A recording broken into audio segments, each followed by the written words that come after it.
Jim Fairlie. Thank you, Presiding Officer.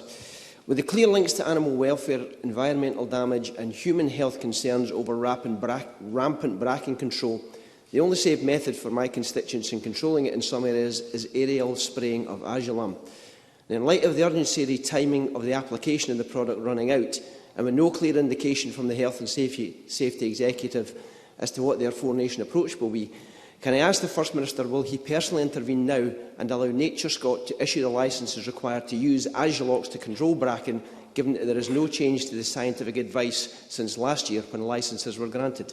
First Minister. The Scottish Government's position on the authorisation of pesticide products is based very much on the regulation and scientific evidence, which is the emphasis that Jim Fairlie rightly puts on his question, is provided by the Health and Safety Executive and the Independent Expert Committee on Pesticides. HSE, as the UK regulator for pesticides, is responsible for assessing emergency authorisation applications on behalf of governments from across the UK, including the Scottish Government. We've considered and promptly responded to HSE's recommendations in the application for the use of Asulox during the 2023 season. As the application is for use across the entirety of the UK and to the Health and Safety Executive, it is of course for them to communicate the decision to the applicant, and it will do so once other UK governments have responded. This is an established procedure for the determination of emergency application. It is important we continue to respect that process,